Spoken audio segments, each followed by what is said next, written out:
BuzzPOP hari ini bakal membedah dan membincangkan Superman Lois episod ke-7 season 2. Para panelis kita malam ini terdiri daripada saya, Nadzru Iskandar daripada BuzzPOP TV, daripada DC Fanbase Malaysia, Justin Cheng. What's up bro, how you doing?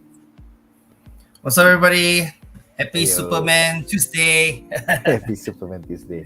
Dan seterusnya Feris, Othman, Yunos, kaki Superman kita. What's up bro? Superman Blue. Nice.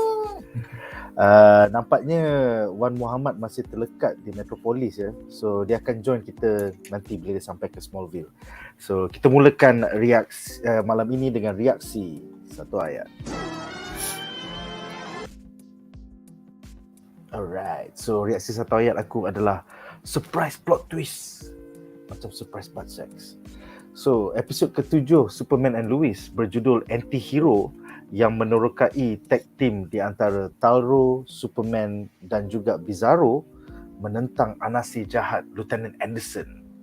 So, apakah reaksi satu ayat anda terhadap episod Superman and Lois minggu lepas? Kita mulakan dengan Feris. Silakan Feris. Okay, my reaksi satu ayat, actually satu ayat dan dua perkataan. Menarik dan memberangsangkan.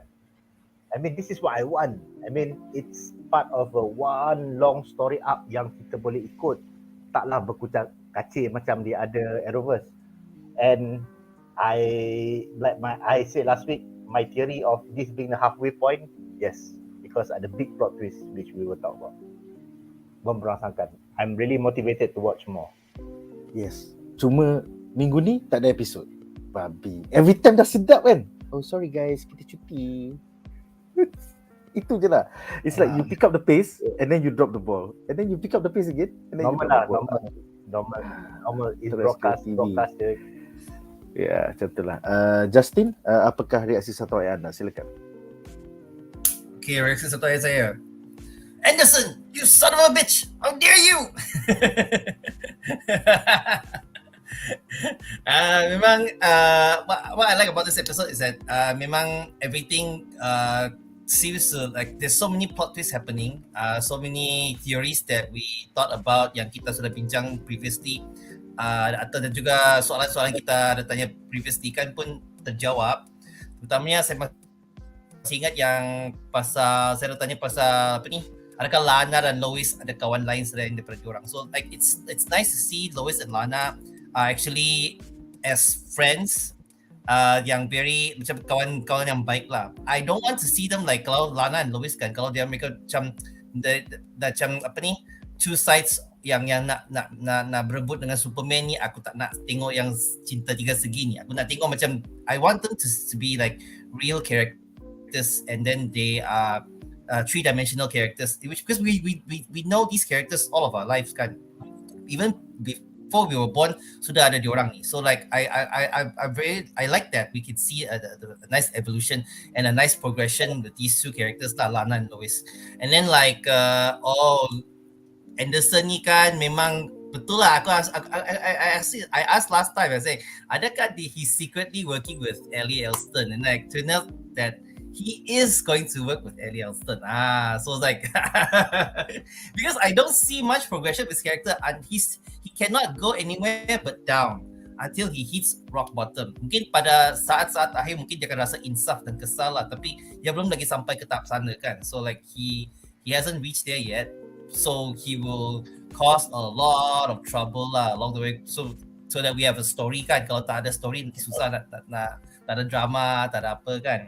But there's a lot of plot twists and also there's a lot of like there's a lot of parenting, Superman and Lois parenting with their children. That one is a very needed thing lah, because like Jonathan especially kan needs a stern talking to. It's like he's also going rock bottom also. So like kalau like if Superman Lois selalu sibuk dengan kehidupan mereka sampai terabai anak-anak mereka kan, it doesn't show that they actually acting as parents. So this episode shows that they are still parenting even though they have to save the world and they have other important things to do in their lives, other problems lah. So I appreciate that part in the whole plot point. Just to elaborate apa Justin cakap, I agree with Justin sebab the whole show is about balance and juggling responsibilities, which is it's a bit of a cliche drama, but it's something we never seen with Superman before. This is emphasized heavy, so bagus lah. Betul. Yeah, Just aku want to- agree.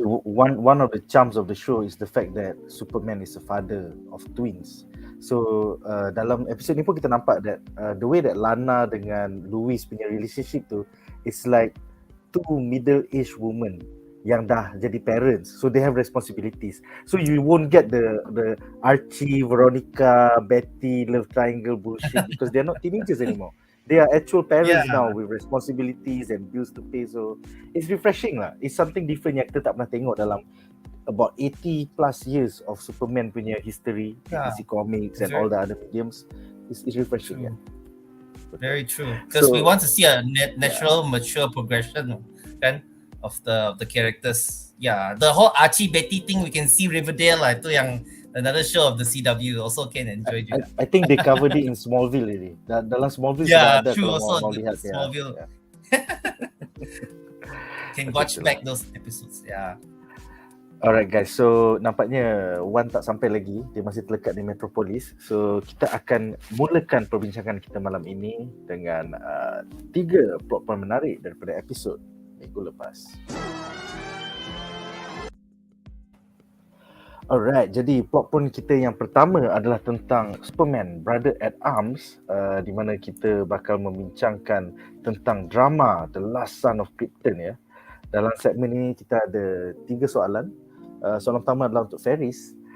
Apakah pendapat anda tentang adik-beradik Superman, iaitu Superman dan Taro bekerjasama to break out of Department of Defense serta team up untuk menentangkan Lieutenant Anderson? Do you think this is Taro's redemption arc this season? Silakan. Okay, I will answer the second question. Yes, I think this is Taro's redemption arc.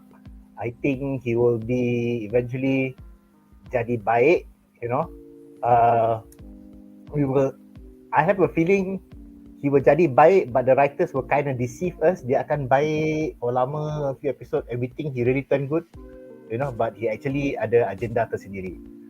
I foresee somewhere down the line, there'll be a scene where dia akan makan dinner dekat the Ken farm.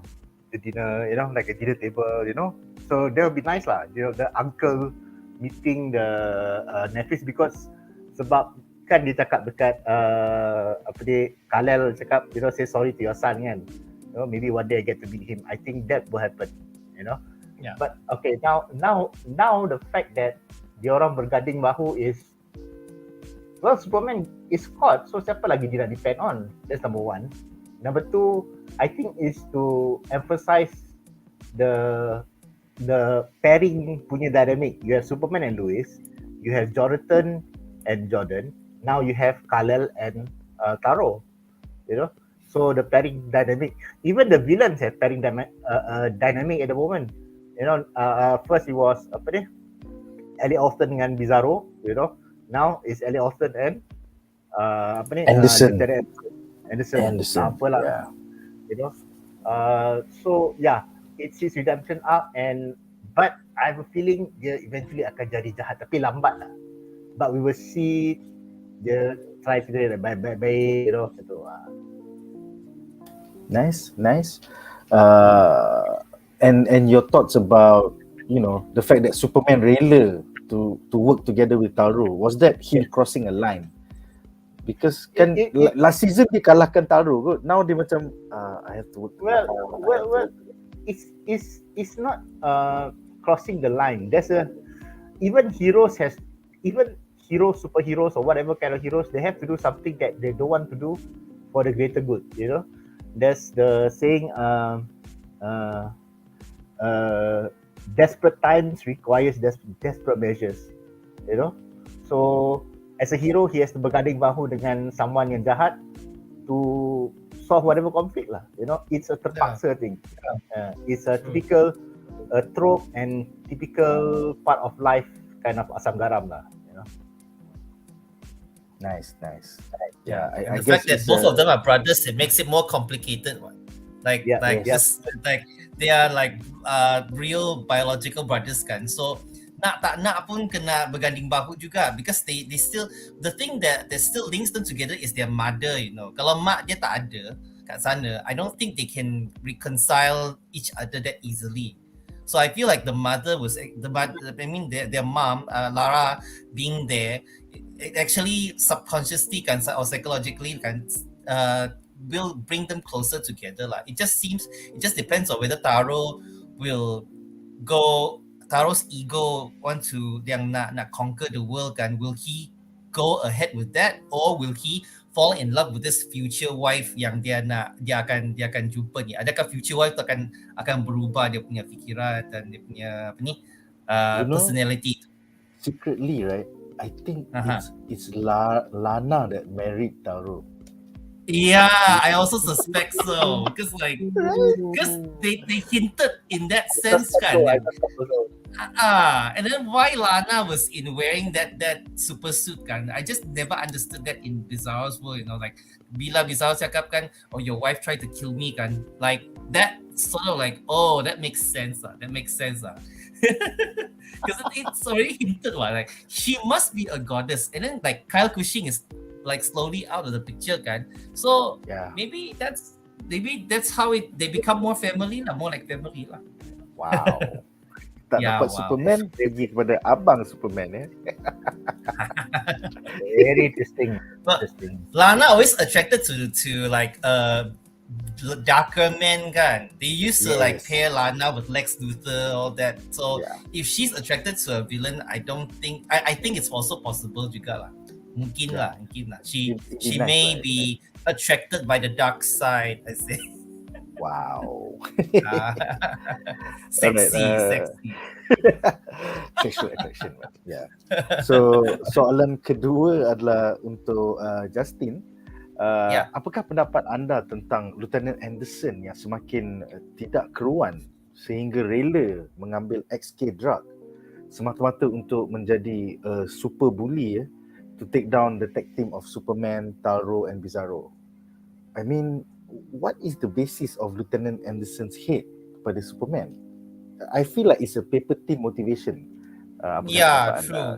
It was like it's not really well established on the show. So yang kita nampak secara superficial ni, like dia benci Superman sebab Superman tak nak kerjasama dengan dia.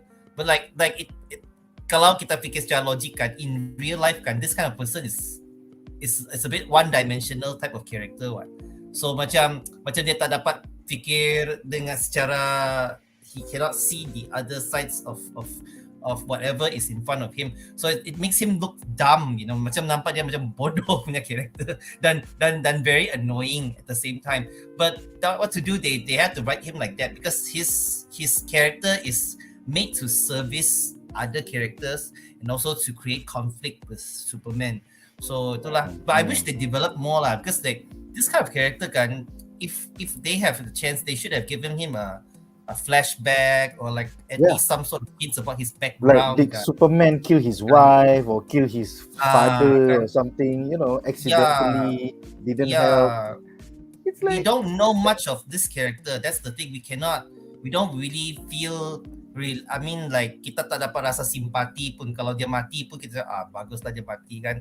It doesn't feel like I guess like he needs to be if he can be a full-fledged character, that'd be nice lah. I was hoping lah. But itulah apa pasal. Hey Wan, apa khabar? Hai. Hai. Tadi kau terlekat kat Metropolis, so welcome back to Smallville bro. Welcome back. Aku bertubuk dengan aku punya abang dalam penjara warna merah. So, aku keluar ni macam Kellen Anderson boleh. Oh fuck. Oh shit. Itulah dia. Kita sambung dengan Feris dulu. So Feris, what do you think about the paper thin motivation of Anderson? Anderson seems very like a one-dimensional villain. The DOD High Command nak bekerjasama dengan Superman, but he's just being a douche. Macam dia tak nak kerja sama dengan aku, so aku kena jadi jahat. I'm like, what the fuck? I think there's long-term plan for Anderson lah. I mean, we were talking about him one-dimensional. He doesn't get so much scenes. I think it was sengaja lah. I think, like I said, the first half of the season is going to be one villain, which was Bizarro. The second half of the season is going to be another villain, which is Lieutenant Anderson. So dia sengaja limitkan or less scenes or make him one-dimensional type of character the first 7 episodes. So maybe the remainder of the season dia akan jadi 3-dimensional or more dimensional lah, whatever dimension lah, you know. Hopefully Go to lah. other dimension. I need to know his motivation. Huh? I need to know his motivation. Why does he hate Superman so much? Right now, it seems paper thin, man. Because I think sebab dia kena marah dengan boss dia lah, that's why. Yeah. Itu je. Yeah, but Dan boss dia- dia marah dia pasal he couldn't work together with Superman. Unlike General Sam Lin, you know? Yeah. Well, He's actually, I think he's hiding, you know. Dia macam tipu bos dia, aku rasa. Yeah. It's He was ego saying lah. that, don't tell, yeah. It's I ego think of I not think getting he's what he lying to want her. lah. Gitu. He didn't tell her not getting what anything. he wants, gitu lah. That's why. Ah. He's just how should I say there's a word for it. Okay, perangai Kylo Ren dalam Star Wars kan dia macam like budak-budak sikit, although he's an adult. Yes. There's a term for it. I forgot what's the name. Something like that lah. I Emo. forgot that. Throwing tantrum lah. Dia tak throwing tantrum. No. There's a name of a Ah. characteristic yang macam Kylo Ren. Dia macam dewasa Kurang kasih tapi dia perangai budak-budak. It's not kurang kasih sayang. I just can't recall. Something like that lah, you know. But to his motivation, now his motivation is revenge. Dulu is sebab dia tak dapat kerja sama. I think now is Yeah. revenge. Dulu dia macam, oh Superman tak nak kawan dengan aku, fuck him, aku akan guna tag dengan friends. Oh shit, tag dah mati, ini semua salah Superman. Bukan salah Superman lah, salah kau yang hantar dia orang. Banggang Tapi aku rasa dia macam tak suka orang challenge dia tau. He likes people like listen to him. Dia tak suka orang challenge dia. You follow my instructions. You tak nak, you like, it's either my way or the highway. Dia punya perangai macam tu lah, aku rasa lah. I would understand if he Yeah. was a general, but he's just a lieutenant. Itulah. Alright, jadi soalan ketiga dalam segmen ini adalah untuk Wan Muhammad ya. Apakah pendapat anda tentang sacrifice Taro by jumping in front of the kryptonite bullets in order to save Superman ya? Serta apakah pendapat anda tentang sacrifice Bizarro lawan Lieutenant Anderson seorang-seorang in order to save a wounded Taro dan juga Superman? Adakah Bizarro betul-betul mati? Silakan. Satu je aku nak bagi tahu. Christmas ni Uncle Taro akan datang dekat rumah dia orang. Uncle Morgan datang bawa hadiah semua. Kan dia katakan maybe you can tell it to my son macam memang drama pukul 7 betul lah. Bagi aku it's a very nice touch lah. Nampak sangat dia nak redeem Taro punya character, which is I like, because you have another Kryptonian yang sama level dengan Superman and then got relationship tau. And that is the character yang baru diintroduce dalam dunia DC, and it will be more richer to the story lah. Tapi in some way, kalau Taro boleh dibebaskan, kalau cerita tu dia nak dibebaskan, atas sebab apa dia dibebaskan? Sebab even masa dia tolong masa yang dia kena ikat dengan collar kryptonite tu, even dia pun cakap, kalau nanti Anderson balik mesti aku mati. Kau takkan ada apa-apa sebab kau Superman. Tapi dia dalam penjahat yang buat hal dulu. Dan lepas tu diorang tak boleh blame Superman. Mesti nak kena blame Taro. So I don't know how they gonna make the character lovable dan boleh pergi ke dunia biasa. Maybe dia escape, lepas tu ada jenis di sini macam Incredible Hulk kot. Pergi sini seorang-seorang. Tapi ada macam ni. It's good lah. And satu lagi kita tengok Bizarro mati, kena patah leher, betul tak? But if we know in every Superman punya story, when Superman actually died, dia sebenarnya tidur lama. Even dalam Justice League pun, dia tidur lama tu sebenarnya. Siap ada dalam dia tengah regenerate. Dia tengah regenerate lah. Nanti kau bawa dia pergi kat matahari, okay lah kot. But we know that Bizarro is reverse. Dia kau tak boleh bawa kat Yellow Sun, kau kena bawa dekat Red Sun baru dia kuat kan.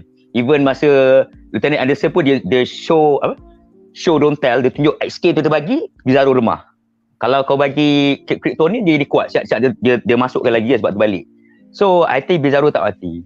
Mesti mak Superman tu mesti ambil dia, pulihkan dia kan. Lepas tu nak tahu apa yang berlaku. Because the pendant is still with Anderson. So I think Bizarro kena explain everything. Even pasal wife Taro pun yang dekat Bila dia tak explain pun. Mesti kena ada explanation. Teori Brazil Ah. kata wife Talro adalah Lana Lang. Yes. Your wife tried to kill me. Your wife tried to Sama ada kill Lana me. Lang ataupun Ellie Elston lah, ni dua lah. Tapi Oh, no, memang no. Lana Lang lah, confirm Lana Lang. Hati Lana Lang. Lana Lang. So itu je lah pendapat aku. And I love yang Taro punya sacrifice tu lah. Even though dia terlampau drama pukul 7, kan dia datang macam tu pelan-pelan, lepas tu dia tembak kryptonite. Dan lepas tu secara senangnya kau buat laser, lepas tu mak dia kata, hati-hati, jangan bakar dia pun. Macam tak apa, kau akan survive kan? Yes, kau akan survive. Oh shit. agak drama pukul 7 dia agak menarik. Kita suka tengok, but at the same time macam tak apalah, nak bagi manis-manis lah. Tapi the fact yang diorang macam kill Bizarro tu, that is the timbal balik lah. Kau bagi taruh hidup tapi kau kill Bizarro, but you don't know how the fate akan buat. Yeah. So I really love it.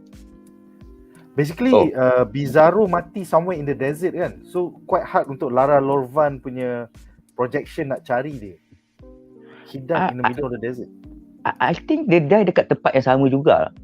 Just because Superman know that Bizarro died. So I think he know where's Bizarro punya mayat dekat mana lah. Maybe lepas tu dia buat mayat tu pergi dekat mak dia. Lepas tu mak dia mesti fikir ada tak cara nak hidupkan dia balik ke apa ke. Kan. Bro, dalam gua tu kan Taro grow up kena red sun. Hari-hari praktis. Memang dalam gua tu ada red sun lah. Yelah tu Bizarro macam sebenarnya aku okey, tapi aku tak boleh cakap aku okey sebab aku cakap terbalik. I'm not okay. I'm not okay. Okay. Baik. So I would love to see lah the fact yang macam tadi cakap Anderson ada tak, aku terkejut juga at the end of tu macam nampak macam ada lagi development. Bagus lah. Yes, kita akan bincangkan di dalam segmen kita yang seterusnya. Tapi bagi aku Lieutenant Anderson adalah Lieutenant yang disakiti bro. Kau tak boleh salahkan dia. Superman tak nak betul-betul dengan dia bro. Sebab tu dia gila bro. Kau tak pasal tak cakap dengan aku ni. Apa yang kau sorokkan? Paper thin bro, paper thin. Tampak dia lah got some sense into him first. Kau tak nak kawan dengan aku. Okey lah, aku hantar Superman Amerika. Lepas tu mati. Ini salah kau Superman. Lepas tu dia kena marah dengan bos. Aku kena marah dengan bos pasal kau Superman. Nak cekik kau. Dia sakiti kau. Dia kata. Salah dia bukan disakiti, dia menyakiti diri sendiri. Betul.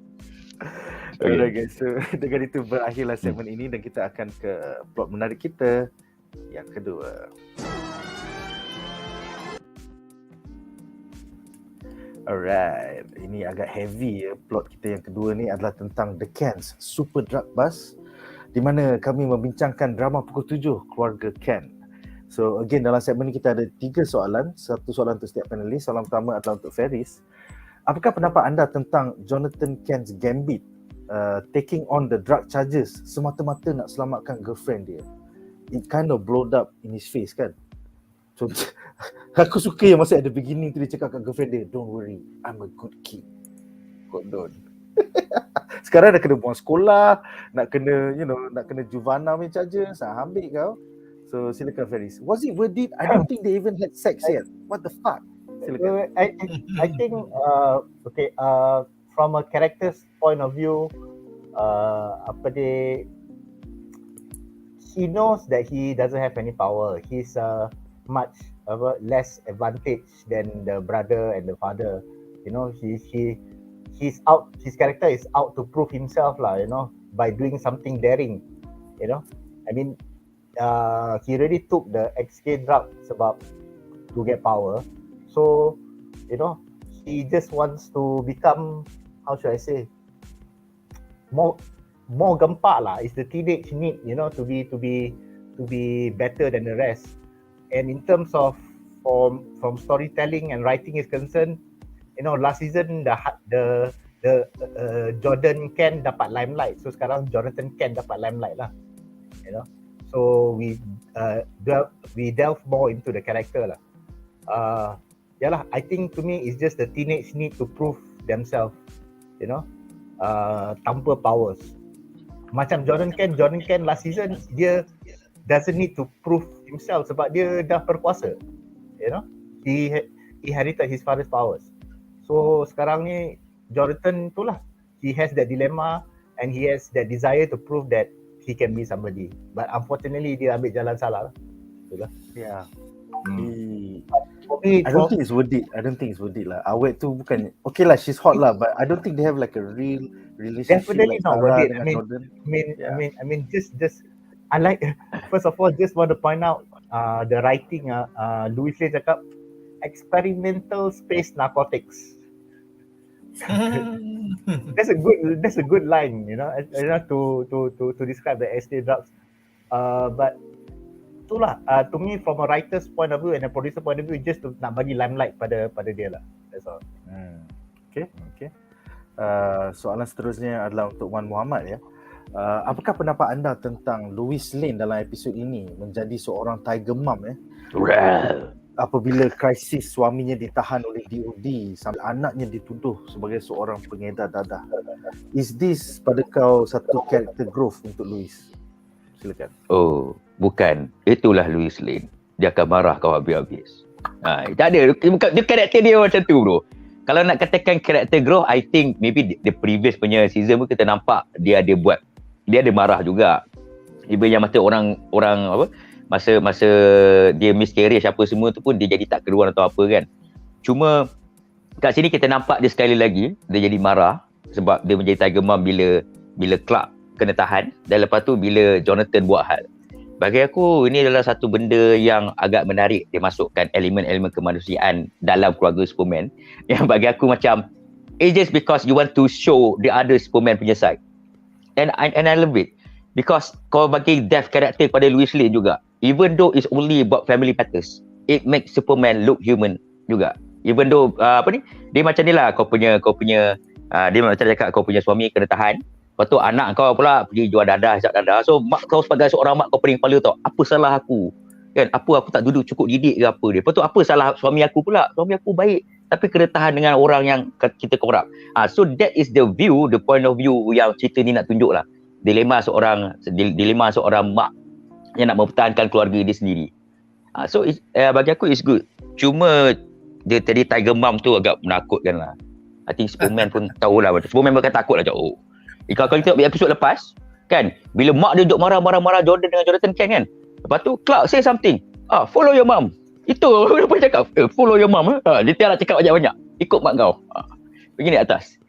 So it give more depth, character depth to Louis Lane lah. Dan juga kalau kita tengok dalam episod seasonnya lepas, dia dengan Jonathan is the one yang tak ada power, yang backup Superman. Dengan lepas tu Jonathan pula adalah orang yang akan backup Jordan kan, because they are in diorang punya ish sendiri.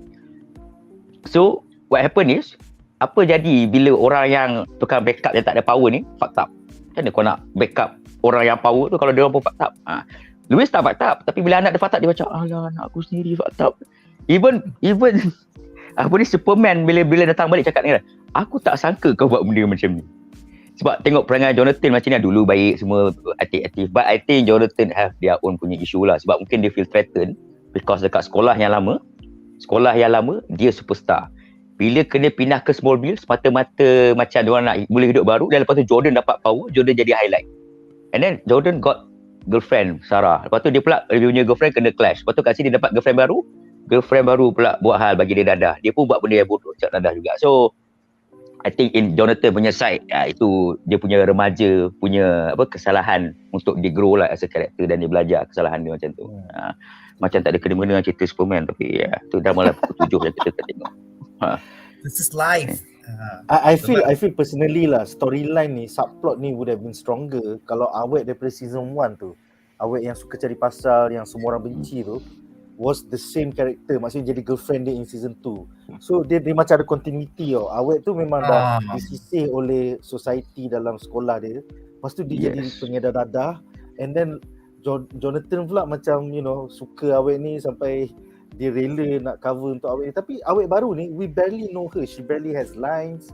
Kita just tahu dia miskin, lepas tu date beat that, so dia terpaksa jual dadah untuk buat duit to continue studying, but it's not as strong lah. It's not as strong as had they used that character from season 1. I think because they have, maybe lah dia ada plan untuk karakter yang season lepas tu, and then maybe dia nak tunjukkan yang Jonathan ni agak macam player juga, lain macam Jordan. So I think that is the framing that they gonna show about Jonathan lah. Bawa ni tayi apa semua tapi sadar macam remaja bermasalah lah dekat sekolah kan. I think they want to frame Jonathan like that. Nanti mungkin Aku Awet tu harap, mungkin akan kita jumpa on next Awet season. tu datang balik lah. Aku harap Awet tu datang balik. Pasal Awet tu tak buat kemunculan langsung. Aku pelik. Bagilah cameo sikit ke marah macam Jonathan ke. Kenapa kau bingal dengan perempuan tu? Kan? Cubalah buat spicy. Lepas tu cakap lah. Dah lah perempuan tu dah. Kenapa kau perempuan tu? Kan? Oh lah best sikit. tak pilih aku. Aku rasa Awet tu balik ke Keystone City kot. Kan dia kata dia datang daripada Bandar Flash. So maybe Wow. Yes. Yeah. But it was never mentioned. I think maybe lah teori Brazil aku. Maybe after dengan Candice ni berlaku, dan lepas tu kan dia teringat awet lama tu, lepas tu dia contact. Same how Sarah contact balik Aubrey. Ni memang dah 47 betul lah. Nanti dia text, how are you in Keystone? Macam memang drama. Kenapa kita tak tahu 47 ni? Allah. Okay, soalan terakhir untuk segmen ini adalah untuk Justin ya. Apakah pendapat anda tentang General Sam Lane's regret bahawa dia yang memilih Lieutenant Anderson to take over his role at the DOD? Adakah General Sam Lane akan kembali beraksi di DOD after all this debacle? You think? Silakan. Yeah, I think he should be regret lah because like dia terpilih orang macam gini kan untuk jadi pengganti dia. So like he thought that he chose the right person, but turns out this person is corrupted. So dia nampak macam apa ni, Anderson ni macam he's the type yang macam follow the rules, follow orders, follow yang macam ni kan. He's supposed to be this type of person that yang sepatutnya the right person to take over what. He's supposed to like he's orang kata calon yang terbaik dalam military itulah, to take over General Sam Lane's place lah. On paper it looks supposedly supposed to work lah, but tapi malangnya relationship Anderson dengan Superman tu tak dapat mereka tak sehaluan orang kata. So it's like it just an unfortunate unseen thing lah. So maybe he thought that maybe at first it was just some minor disagreement kan, but slowly it turns out to be something more and more worse and worse lah. So like macam teruk lah. So he has to come back and clean up his mess lah. Even though he has nothing much to do, but he has to come out of retirement and then he has to deal with this mess lah. Because like I think he feels partly responsible for doing this lah, for causing this lah. And then like he should go back to DOD.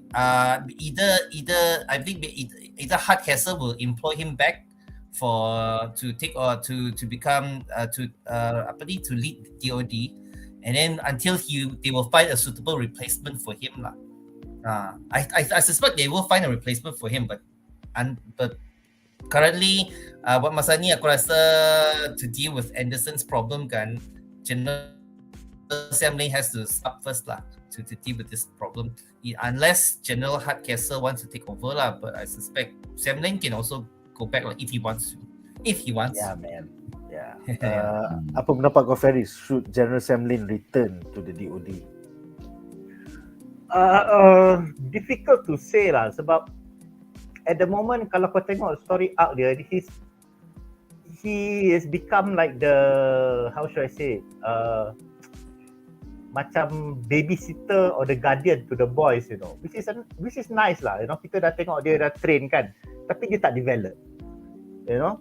I would like to see him as a different role sebab kita dah tengok him as a military leader. Yeah. But like Justin said, you know, kalau Sam Lane balik pada this one, possibility tu ada juga. I mean, I'm not ruling that out and I won't be surprised that if it happen. But personally, I would like to see him more, how should I say, as a grandfather lah. It should be more as a grandfather than as a general. And my theory Brazil is at the end of season 2, General Sam Lane akan mati. Baru ada What the...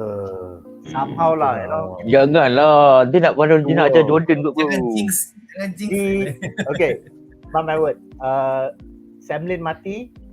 If I can predict Anmei mati, I can predict another key character mati. Aku rasa ni macam bad Mary Brown. Bukan Mary Brown ni macam bad Jollibee. Jollibee. Stanley dies and is killed by Lieutenant Anderson. Sebab both are military. Oh, that's dark, man. Itu tiada maaf lah. Itu Anderson tiada maaf lah. Sangat dark lah. Itu Okay, Darker sama-sama than kita Gotham, nantikan. eh. Sama-sama kita nantikan penghujung Itu season kalau ni. jadi kan, Jordan Kent akan tumbuk muka Lieutenant Anderson sampai Superman pun takut nak halang. Tak boleh, dia tumbuk lah. Pom pom.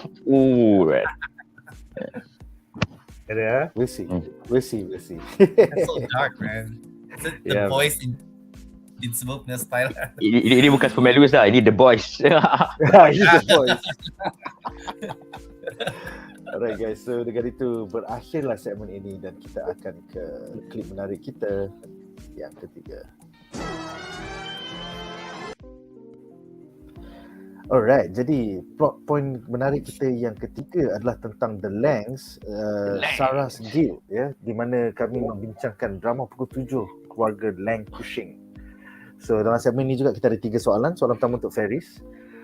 Apakah pendapat anda tentang kepulangan Sarah's summer camp fling, Aubrey, untuk tell Sarah the truth about being in a broken home, atau broken family? Adakah Sarah akan curang with Aubrey further in this season?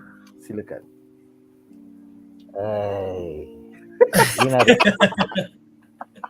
Susah ni. But she's a pretty cool lesbian, by the way. Dia nampak macam cool. I wouldn't mind hanging out with her because dia cool. Dia Menarik bukan macam tu, Amber menarik. Invisible lah. Menarik tu Tak ada. menarik jugalah, I mean I am not against Sarah Cushing punya storyline or even Sarah Cushing jadi lesbian. Kau nak jadi what apa, kau nak woke, kau nak SCW apa-apa pun aku tak kisah, but somehow this season storyline dia kurang interesting. There's no how should I say, in terms of drama tak ada risk, tak ada. It's so straightforward, it's predictable, dia macam cliche, compared to last season. Cushing storyline at least ada risk sikit, ada, because of something they can kehilangan something that is dear to them, so this one is like kind of like don't know what to do with itu, and then just bagi this one summer fling. But I think eventually this is going to develop into a love triangle lah, love triangle between Sarah, apa nama the something, Abby, and Aubrey. Aubrey and Jordan. Sebab from a writer standpoint of view, dia tone down Jordan sikit, tak banyak power, dia nak focus on Jonathan for this season. So yalah, I think eventually will be a love triangle lah. But to me, Sarah Cushing masih belum interesting to how should I say, to poke my nafsu yet, to poke my interest yet, I mean, it's not a bad storyline. It's just for me, I need more. Also one thing I want to point out kan, yang dengan Sarah Cushing ni kan, like her storyline is a bit funny, Dia kan berlaku curang dengan she also berlaku curang kan, but her father also berlaku curang, But why does she has to hate her father?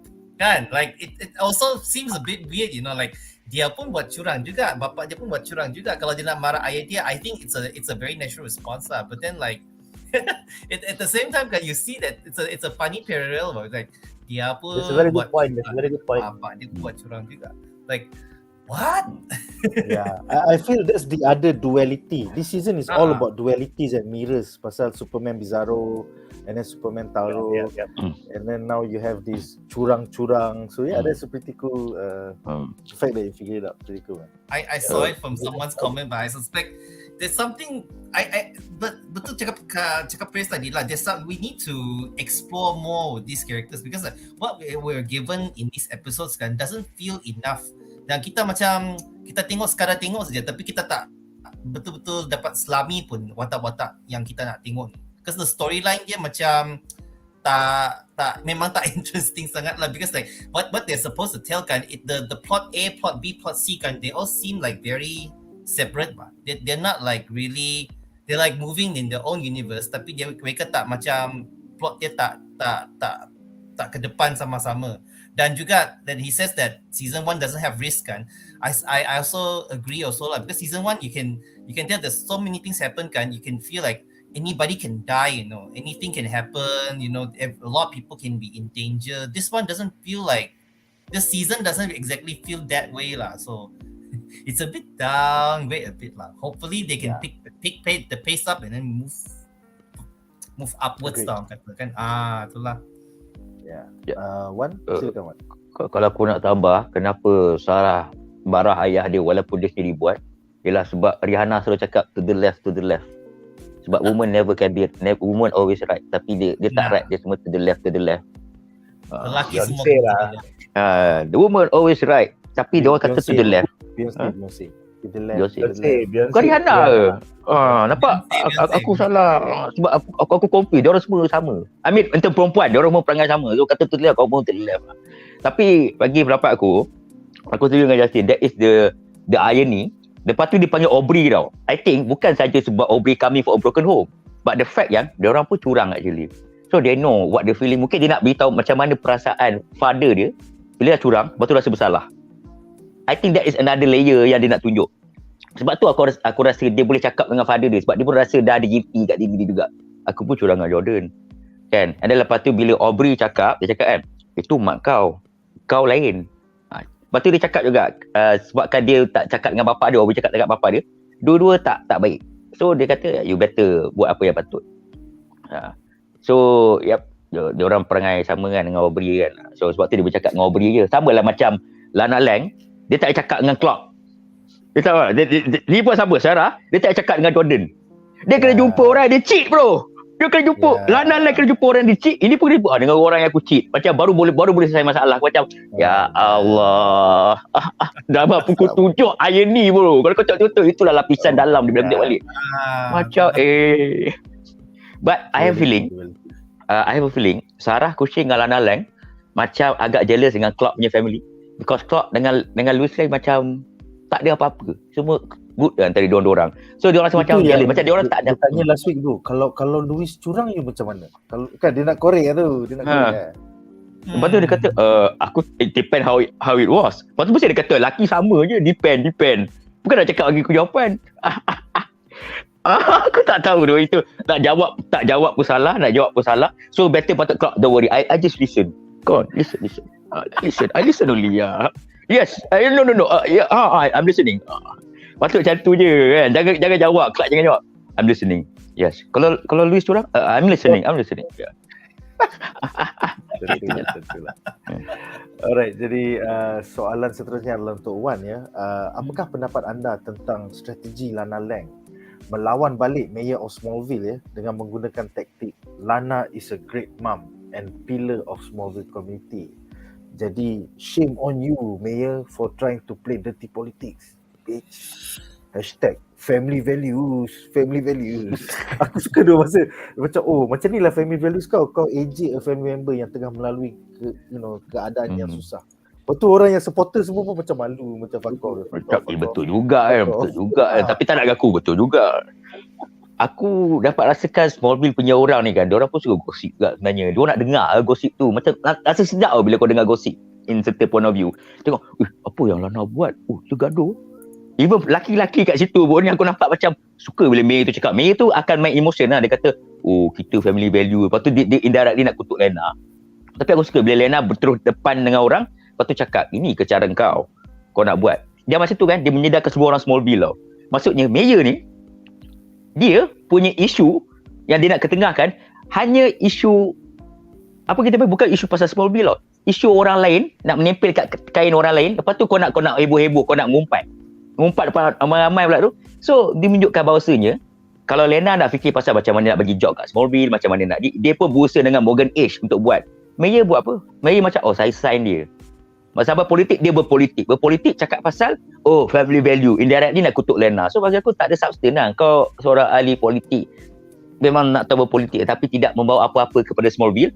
Lepas tu selama 10 tahun tu kau duk gosip je, asyik gosip. So tak bagus lah. So bila Lena buat macam tu, dia menyedarkan banyak orang Smallville jugalah. Kau attack tak ada family value kan. Tengoklah debate tadi, which is betul. Dia punya suami cheat.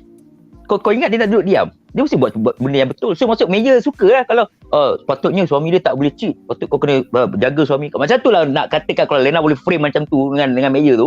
Maksudnya meja setuju orang boleh cheat. I really hope kalau Lena boleh track dia kat tu. So aku setuju lah bila orang cheat. I'm reaching to all the mothers now yang ada family. Is it okay if people cheating? Waktu nanti Mary macam fuck. That's gonna be good, man. You need to counter back lah. Sebab sekarang jadi emotional. Kau nak cakap pasal project development pun dah tak boleh. Kau menang dulu politik dan baru kau buat lah. I can't wait for the debate lah. Aku harap in future episode akan tunjuk debate tu lawan Mayor. It's gonna be awesome. Lepas tu menang jadi menteri besar. Bergaduh jadi menteri besar. Itu dunia kita. Salah dunia bro. Itu. Okay. Alright, jadi soalan terakhir untuk segmen ini adalah untuk Justin ya. Apakah pendapat anda tentang that awesome plot twist at the end of the episode di mana a broken and beaten Lieutenant Anderson hands over the amulet kepada Ellie Austin? Adakah Anderson bakal menjadi the super villain henchman kepada Ellie Austin in the second half of this season? Silakan. Anderson, you dumb son of a bitch. You dumb fuck. Kau, yalah, sebab I don't know lah. Dia macam aku pun tak dapat nak cakap lah. But I also like memang predicted that memang dia akan cari Ellie Austin pun. So it's like, but the fact that he bring the pendant over to her kan straight away, macam I don't know lah. But that's how the writer wants to do it because they want to give a cliffhanger punya episode kan, nak rasa what's gonna happen next, they want to make you tune in lah, but like it doesn't look well on Anderson lah actually, but what to do, the character is also very one note about what to do.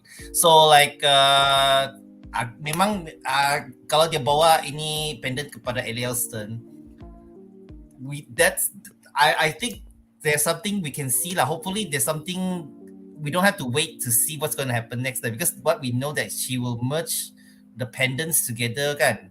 Dia nak buat the worlds merge together so that she will merge with her other self kan. So that's how she will achieve godhood lah. How is that going to happen? We don't know, but it's teased here and there, and we still don't really understand how it's happening, because like mereka cuma main mention saja, tapi mereka tak bagi kita hints pun kan, so susah kita nak tahu macam mana. But so I feel like Anderson ni kalau dia jadi henchman tu mungkin temporary, and then when something bad happens mungkin dia akan regret. Dia memang akan, I feel like he will have that regret, because I saw yang ada satu scene lah di dalam the next episode in the trailer. He says I have to do what I have to do. So it seems like dia mungkin rasa macam he's trying to make sense of his actions lah, I suspect lah. But in the end, he will regret lah. Whether he will die or not, or what happens, or whether he will have redemption or not, it depends on how the writer will carry his character to the next season, or how Ellie Austin will be. I mean, how big of a threat Ellie Austin is lah. Because you know what, I the more we talk about Ellie Austin kan, the more I feel like aku tak rasa pun the threat of Ellie Austin at all, you know, like yeah. Because she's not muscle, yeah. She's brains. She's brains, but the way that she manipulates people, it doesn't feel threatening, you know. Like she has her ways of manipulation, tapi kan dia tak cukup mengancam, so you don't feel like the villainy is there. You know that she's planning something, I'm planning something, but then like you don't feel her threat, you don't feel the kan biasanya kalau biasanya ada penjahat ataupun antagonis dalam sesuatu cerita, you kan rasa macam karakter ni macam menakutkan, ataupun dia akan bagi suspense, ataupun dia akan bagi sesuatu kan, you feel that sort of presence. But that's why I feel lah yang kita pun dapat predict agak-agak pun jalan cerita pun akan pergi ke mana semua tu kan. Asalnya Bizarro yang kita rasa he's supposed to be the bigger threat, but then he's turned out to be sort of the misunderstood anti-hero pula. So that's also the title of this episode lah kan. Sebab they're trying a bit like anti-hero. I think anti-hero ni refers to who? Is it Bizarro or Taro? I think it's Bizarro and Taro. Bizarro Both of and them. Taro kan. So Yeah, like yeah. that's I suspect that's what the progression of this episode is lah. Apa yang mereka nak tunjukkan tu lah. So who knows, maybe macam kata Ana Soha katakan, maybe Bizarro jadi savior of the two earths. Maybe the outcome will be different from what we expect because it has to be the inverse of I mean, whatever Bizarro we did say expect kan. a few episodes ago, he said, I am here to save your earth from aliens. Kan. So it's what they call apa tu orang kata subversion of expectation. So dia mereka guna inverse ni untuk kasih subvert our expectation. Yeah. But harap-harap dia tak jadi dan dia tak jadi cara Ryan Johnson lah. That is a Dah very you. bad subversion of So far, it seems okay lah. I've been happy with season 1. Bila mula-mula Captain Luthor, and then still, and then it's cool. And then this one also like Doomsday, and then like Bizarro. So far I've been happy with the subversion. Tak rasa cheated macam Ryan Johnson punya Star Wars shenanigans. Yeah. So far, so Tapi- everything's actually we see lah. So like everything looks like they are working towards a goal lah in a sense. Hopefully that's why we still watching the show because it's not that disappointing. Kalau macam Ryan Johnson kan, habis lah kalau macam gitu. Dia tiba-tiba pop, tup macam gitu. Yeah. Kasih lightsaber buang. Kan? But this one is not lah. I mean like Ryan Johnson punya subversion of expectation is more like parody, you know. The more you look at The Last Jedi kan, macam parody pula, macam SNL pula. Yeah, man. Especially This with one, like Superman Lois is the still okay. half-naked Kylo Ren talking to Rey. I'm like, what the fuck is that shit, way? Why you have to be half-dressed while you are using your Jedi's Force sense or whatever? What the fuck? Man? Sebab dia nak tunjuk sexual tension tu. But that's the weird part lah, because people thought they were brothers and sisters, you know. So it's like, God. what? Bukan. What? What? Let's not talk about Star Wars. Alright guys, so dengan itu berakhirlah 3 plot point menarik untuk episod minggu lepas. Sekarang kita bakal membincangkan harapan kami untuk episod minggu ini. Episod minggu depan. Dia ada cuti 1 minggu ya, babi ni Superman Lois. Sekejap, ada Yes, ada cuti. Minggu ni tak ada episod bro. Bodoh betul. Minggu depan ada episod baru. Minggu depan baru ada episod. Dia cuti 1 minggu. For no I don't know what reason. What is it? St. Patrick's Day or some bullshit in America? Puasa. It's just how it is. It's just how it is kat sana. Even talk shows macam kan talk shows dekat sana every day 5 kali sehari, right? So every night ada.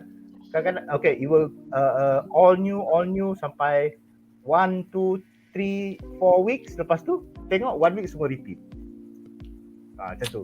Even Tapi Japanese, bro, talk show tak ada continuity. Oprah I can watch out of order. I don't care. You know. Tapi okay, ini game show ada continuity. Macam Wheel of Fortune kau punya ada winner, carry forward. Jeopardy macam tu juga. Every day pukul 6, 6.30 ada Wheel of Fortune.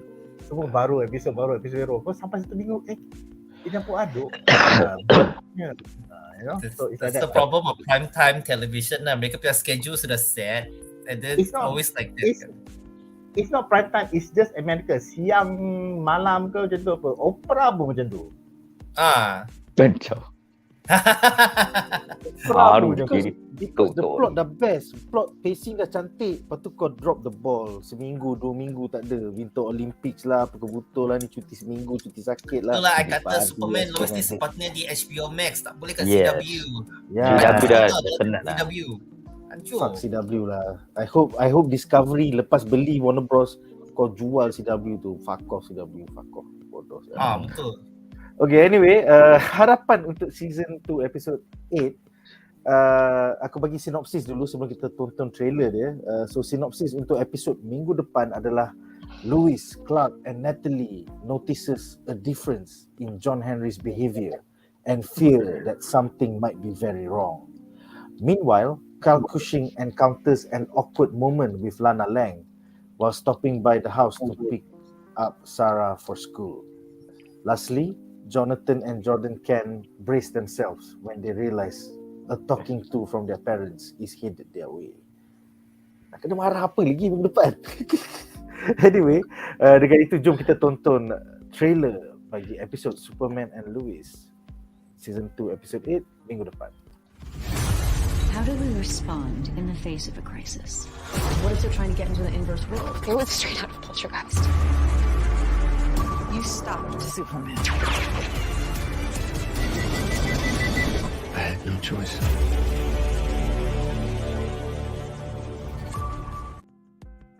I had no choice. What the fuck? Yeah, why did he say I had no choice? Everything is his own choice. That's why he bring the problem to himself. But anyway, soalan aku untuk semua panelis, apakah harapan anda untuk episod ke-8 Superman and Lois minggu depan yang berjudul Into Oblivion? Kita mulakan dengan Feris. Into Oblivion means into kiamat, right? Into the unknown. Into the unknown. Okay, silakan. Into the unknown. Oblivion is unknown, infinity, whatever. Sama keluarga. I hope to see more development of Jordan sebab Jordan pun disenyap. That's one. I want to see John Henry Irons kembali, but I think there's a hint there sebab ada Natalie. Sebab dah 2 episod, I think 2 ke 3 episod kita tak, I think 2 episod kita tak tengok. I want to see they tease us more about Anderson, what kind of villain.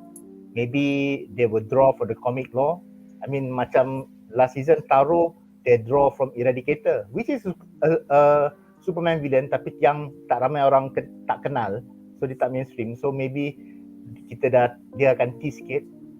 What I don't want to see is tiba-tiba develop love triangle antara Clark Kent, Lois Lane dengan Lana Lang. That one I don't want. That one please no. Love triangle budak-budak tu pun tak apa, But harapan, yes, I repeat again, John Henry Irons come back, I kind of miss him a bit, more what's going on with Jordan, more than Jonathan, and also Lieutenant Edison, which I think will be the villain in the second half of the season.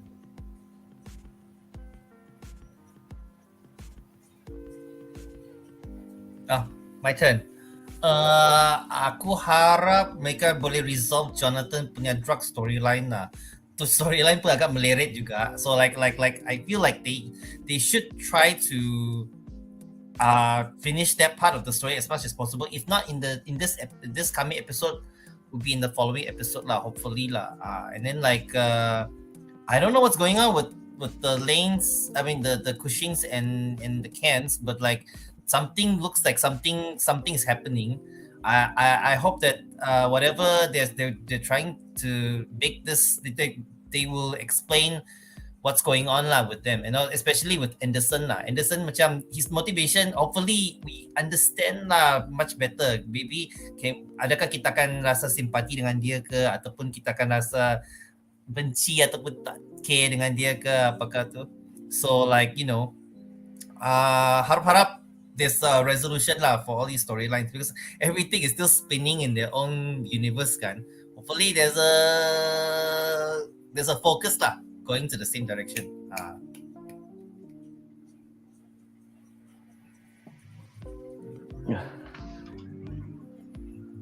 Harapan aku apa Elliston punya game plan actually, itu yang aku nak tahu tu. Lepas dia bagi pendant tu, macam aku rasa dapat macam dia macam tak tahu yang pendant tu wujud. Yang dia pun actually pendant belah dia pun mencari-cari mana pendant tu. Rupanya mungkin dekat di dunia sebelah satu lagi.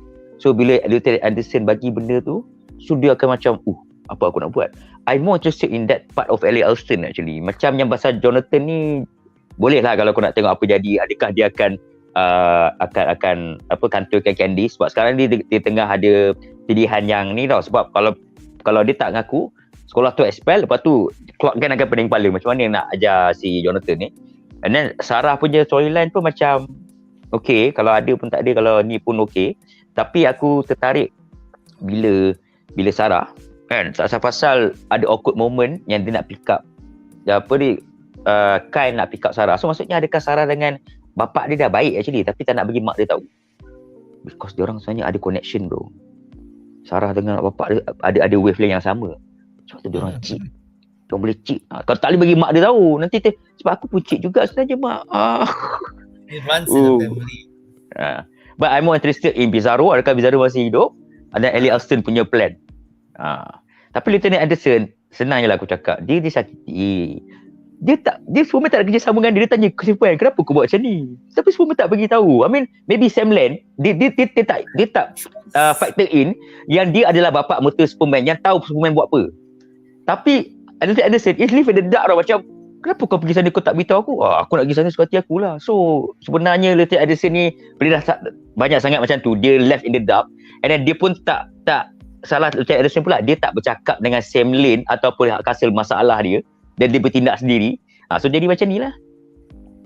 So yeah, I want to see what Anderson macam adakah kita akan kesian kat dia atau kita lagi benci dia. Dalam episod ni aku benci dia sebab come on bro, kau datang kau ambil SK, kau sendiri nak belasah Superman. Macam tak ikut undang-undang betul. Macam tak ada, aku personal dengan Superman, personal ni ambil SK banyak-banyak.